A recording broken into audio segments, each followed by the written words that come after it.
आज कहाँ जाने हामी आज म लाग्छ नि तिमीलाई प्लान गरेछु मैले के खुवाउने मलाई हेलो हजुर बानेश्वर कहाँदेखि जाने होला बानेश्वर यहीँबाट जाँदा पनि हुन्छ होइन यो सिधा बाटो नत्र यताबाट गए पनि तपाईँले उति चोकबाट राइट लिनुपर्छ ओके थ्याङ्क यू के भयो के भइरहेको थियो अहिले के भयो र अब को हो त्यो मलाई कि त बाटो सोधेँ मैले बाटो भने तँलाई मन पर्यो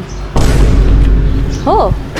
मैले के बाटो सोधेँ यार हेल्प मागेँ मैले सबै म बुझ्छु के यो सबै म बुझ्छु नबुझ्ने मान्छे होइन म सबै बुझ्छु मन पर्यो तँलाई सिधा भन्न मैले कब मन पर्यो भने बाटो सोधेँ बाटो भनिदिएको त हो तरिका हुन्छ नि त बोल्ने तरिका हुन्छ के होइन आफ्नो बेबीसँग हिँड्दाखेरि बोल्ने तरिका हुन्छ के बानेश्वर यहाँबाट जाने हो भने अब के तरिका त्यसमा पिटु मारु काटु के हो भने तिमी सुन न यार आउनु भनेको डिनर जाने भने जाऊ उसैसँग जाऊ म चिन्दैन